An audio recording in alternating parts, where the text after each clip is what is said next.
What's good, everybody? It's your boy Savo. I got a special guest on the line with me in the studio today. For anybody that remembers when I had my small moment in the spotlight doing channels like Dr. Nefarious 545, Kevrock Films, Old School Aesthetic videos with Matthew Anthony, and all the rest of it, we came from like this corner of the YouTube gaming community where everybody was sort of doing the same thing, but we all caught on in our own way, developing a small fan base of a couple thousand subscribers, and it would just build from there.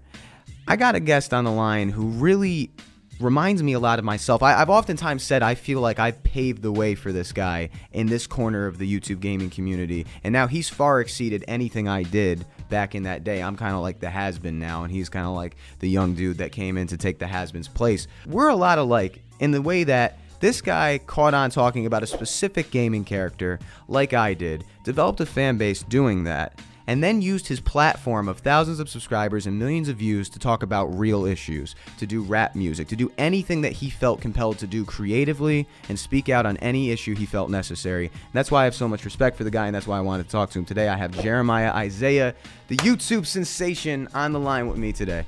All right, Jerry, you there? Yeah. What's good, brother? How's everything in B-Town? All right so far.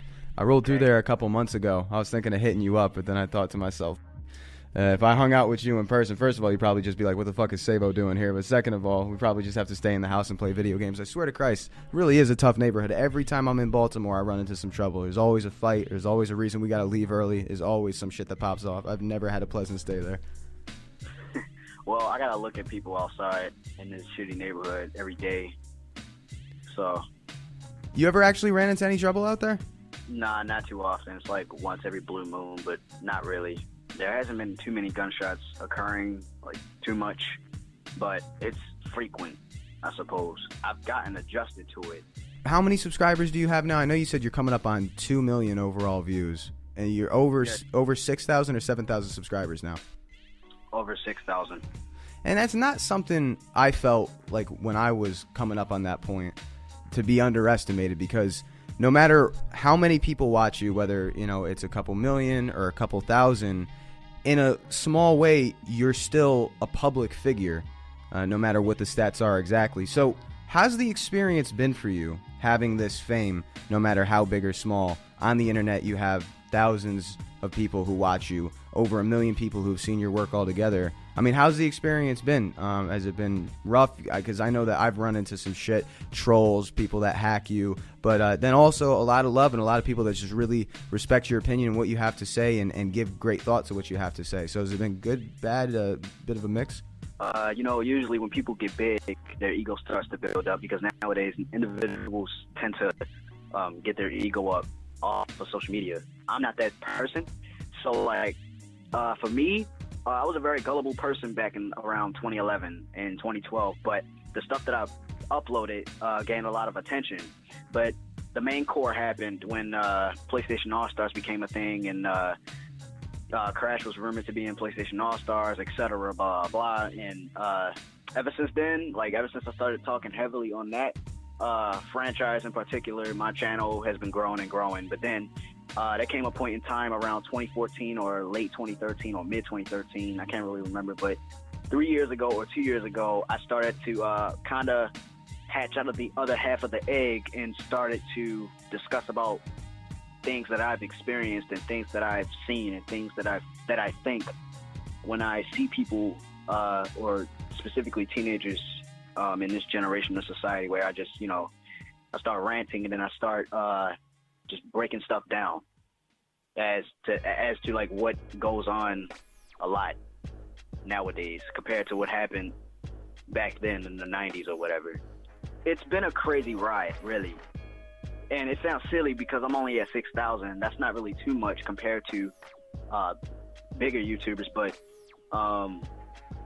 small things come with big packages, and I have a lot to say, and a lot of people, tell me that for my age, I say a lot of things that, people wouldn't expect from a 17-year-old.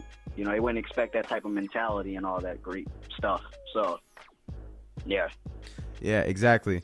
And when you first did this, now, like you talk about Crash, and for me, it seems like everybody in this corner of the gaming community of YouTube kind of had one key thing that got them started and at the point where they caught on. For me, it was Sly Cooper. For you, it was Crash.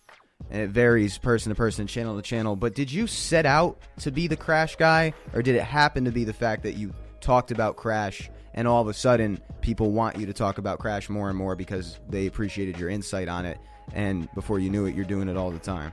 Like, did you set out originally to say, I'm going to do a channel that's mostly centered around Crash, or did that sort of happen by accident? It was actually accidental, but it was a beautiful accident because, you see, I was that person that was like really, really, really dedicated to talk about that character being in the PlayStation Brawler that released, I think, 4 years ago, PlayStation All-Stars. People enjoyed me talking about it, and they appreciated my passion for the franchise and the character itself, himself, to come back and all of that. So it wasn't really my intentions to get too much attention regarding that character. It just happened. And, you know, when PlayStation All-Stars became a thing, I just suddenly remembered Crash Bandicoot. Then I went out with my grandmother to get Crash to Insanity, and then I started playing the other games, and then, and it just became one of the main things for my channel, and it became one of the things that people recognize me for, and I'm appreciative of that. I'm not hating on it. I do get nauseous though when people think that I only care about that when I don't. So yeah. Do you get tired of it? Do you get tired of the whole Crash thing? I know for me, it was always talk about Sly Cooper, and it's like, dude, I've done 10 videos of this so far. How much can I talk about this one character? Honestly, there have been times where, you know, I have been irritated by it, or when people just, you know, when people contact me via Skype or Facebook or Twitter or whatever, they'll hit me up and say, hey man, I really enjoy your videos, and I think of the context of their statement and just be like, okay, you enjoy my videos, but what videos specifically? Do you enjoy my philosophical videos or my gaming videos? If so, which gaming videos? And 9 times out of 10, it's going to be Crash Bandicoot, and I just tell them, that's great, but I'm not surprised. So, yeah, it does get a bit nauseous, and it does get a bit annoying, and I know that Crash Bandicoot is, like, that topic that gets me a lot of views on my channel and all that, and a lot of people love it when I talk about the series or do a gameplay series or a Jerry plays of it, which is just kind of the equivalent of a Let's Play of the Crash games. People like that. I've only done 2 so far. I've been thinking about doing another one, but I'm not quite in that mood, or I'm not motivated, and I don't want to feel forced to do it just because I know that it's gonna get more attention than any other type of video that I would do. So it all comes down to just being real. I don't want to be fake. I don't want to have no fake identity or nothing when it comes to this whole Crash thing, because I take a passion in this thing, and I don't want to go a tiny bit off topic, but you know, it's pretty inevitable, at least to me, that Crash is coming back this E3 and all that. And you know, with the shit going on this year and last year and 2014 and 2013, you know, I mentioned 3 years ago that Sony and Activision, or just Sony themselves, has something planned for the franchise to come back on the PS4. And you know, 2016 hits, PlayStation Middies posts that wanted poster, and you know, it gets a lot of attention. A bunch of articles start talking about it. It starts trending on Facebook, and like, I felt insulted because I talked about this 3 years ago, and people called me stupid or crazy back then. But now look what's going on. You know, Crash is getting the attention that I knew was coming. So, you know, when people make videos about it and talk about it, I don't see them taking a real passion in it. I just see them being fake, and I just see them talking about it because they know that it's going to get views, because Crash Bandicoot has been so relevant in terms of like mouth to mouth talking about coming back and all that shit for these past 3 years. And since it's so relevant, people talk about it and make videos about it. But I know that I've been doing this for 3 years. I take a passion in this. Other people that do it or call it or just give off the obvious facts and shit, but don't know the stuff that really happened to really bring up the conclusion that the series is coming back. You know, what they say don't mean shit to me, because they don't know everything. Yeah, and gamers aren't always the most open-minded people. And it seemed like as you went on with the videos, and this is part of the reason you remind me of me when I was around your age, even though I'm only a few years older than you, is it seems like at some point you realized, all right, I got popular talking about Crash Bandicoot and all these same video game characters we loved during our childhood, but now I have a platform to talk about things that matter more than video games. So how was the transition from gaming to real issues, to be the guy who's known as talking about video game characters from our childhood, to talking about something that's totally left field, and honestly, even though, you know, we enjoy video games and we love these characters, more important and more relevant issues? And how was the response from that? Because I know that when I did it, when I decided to use my platform and my channel to talk about important issues, relevant issues, issues going on in the world and society, things happening with the youth and the issues we have with this generation, a lot of people would just say, oh, please, Christ's sake, just make another fucking Sly Cooper video, and they didn't appreciate it. Was it an easy transition to slip into that, and did people dig it right away, or did it take time? How did that happen? All right, so my first video regarding the real issues or whatever, or basically me discussing what happens with me behind the internet, I did a video basically explaining my experiences with people in today's society. That was around 2013, I believe. That video actually exceeded my expectations. It got around 100-something likes and a few thousand views, and a lot of people could relate and understood that. And from there on, I just continued just opening my mind and not limiting myself at all, whether it be screaming, yelling, or whatever. But the transition, overall, I've kind of enjoyed speaking in a philosophical way now. You know, it's not something that I'm uncomfortable with. I'm just as comfortable with that as I am with making gaming videos now. So truthfully, I know that my philosophical videos are going to do a bit less compared to Crash videos or something big in gaming that I know is going to get a lot of views and support. I know that my philosophical type of videos and me discussing real issues type of videos are going to do a bit less, but I still enjoy it because I know that 75 or 80% of the viewers that watch my content will still watch it and enjoy it and respect what I'm doing, because I can't just keep talking about gaming. I got to add some type of variety to my channel. So it just happened. Did you get any of those subscribers and viewers like I talk about who were just like, oh shit, we don't want to hear this, can you just go back to talking about Crash? Well, they didn't necessarily say we don't want this shit or whatever. That's only if I upload a fucking Smash clip from Smash Brothers or whatever. But if I do make a philosophical type of video, somebody might ask. You might get that one motherfucker. That was rude. Excuse me. You might get that one person in the comment section that asks is there any news on Crash Bandicoot? I just don't respond. I let somebody else respond to that person, and it happens. And they'll just be like, are you really asking this on this type of video? Don't you think that that's a bit irrelevant or whatever? Just wait until the next update or whatever. And then they know that nothing's been going on. If something heavy or really relevant goes on with Crash Bandicoot, I'm going to make a video about it. But being as though I already know what the fuck is going on, I'm not repeating myself, so I'm not doing no Crash videos for a while unless it's a Jerry, please. What brought you to these realizations about life and society, and around what time did it start? Because those of us that begin to awaken and see the world in a different way, there's usually something that triggers it, and you started realizing slowly that the world really is a lot harsher than we thought it is, that school is really just a means of control, and pretty much everybody in society just wants everybody to think the same. And when did you start seeing that? Did you see that early on in life, or did it take, mid-teen years to start seeing it? And what triggered it? What showed you that? It took until I turned about 16, which was in 2014. Yeah, around 2014. Yeah. Around 2014, that's when I started to open up more and just look at a bunch of people and see that they're nothing but sheep.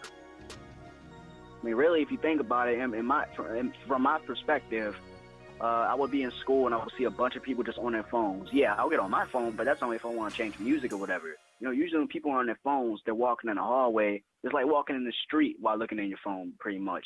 Because school is emulating what's supposed to happen, as they say in the real world, quote unquote. I just say when you leave school.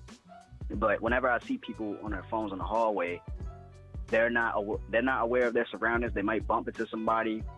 You know, it's just social media, dude. Like, it's spoiling their brains.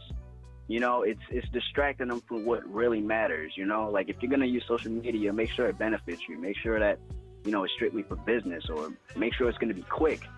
Otherwise, you're just wasting your time. So people just tend to follow each other, whether it be because of social media or because of just the lack of home training or common sense. And you think it's important? Really. It is disgusting. You think it's important for anybody with an audience to talk about important issues like this? Because some people feel that, you know, if you're a gamer, if you're an athlete, you're a musician, you have a channel talking about a certain topic, that you're kind of going off topic. But I think you kind of came to that realization like I did. Like I said, you have people who are willing to listen to what you have to say. So it's good to have a good time and play video games. But at the end of the day, let's also open our minds a little bit. I mean, you think that anybody that has an audience, you know, the size that you have, should get into real issues so that we do exercise our mind a little bit in between the games and everything else? Definitely. Because, you know, you can't be oblivious, or you can't be in denial with what's going on outside of video games. Video games are meant to support your fantasies or imagination, or just make you happy, which is great. It distracts you from what goes on in this shitty reality. That's awesome. But also be aware of your surroundings too. You gotta be aware of what goes on. Otherwise, anything can happen to you. So it's always good to be cautious about things. You seem like the type of guy that really doesn't give a shit what people think. Is that true? You don't care if you're gonna come across as some people, when, you know, you get to talking real shit like this, they'll just say you're crazy because they have the sheep mentality. They think you're being too radical, you're too crazy. Honestly, I used to, but now I've just said fuck it, because if we still have people like that in our society or in this world, period, and it's getting consistent to a point where as though it's like talking to a brick wall, then there's no point. There's no point in saying anything, because you are differentiating yourself from the norm, meaning the sheep that are in a big ass pack. If you're outside of that pack, they see that you are different. They see that you are not adjusted to what they are doing. They will judge you, and it's just going to be endless. And a perfect example of this could be like a ghetto individual. You say something, you use certain terms, they don't understand it, and then they just straight up threaten you. They straight up just hit you with the negativity, whether it's verbal or it's physical. I've never had people often insult me or whatever because of the way I am, because of the type of person I am, because of the way, like, because of how I use my vocabulary and such. But they'll look at me like I'm crazy or something. They think because I'm short, I don't say anything. But you don't even know me as a being, so there you go, stereotyping. Long story short with you, the cool thing about everything we've talked about in this interview is that, not even realizing it in the beginning, gaming and fucking Crash Bandicoot and just talking about video games from our childhood opened so many doors for you and more opportunities to touch on several different subjects that people are going to listen to and appreciate your insight on. And I think that's pretty fantastic. Yeah. All right, brother. Thanks for talking with us. Yeah, no problem, Kevin. I'll catch up with you soon. All right. Later. Peace.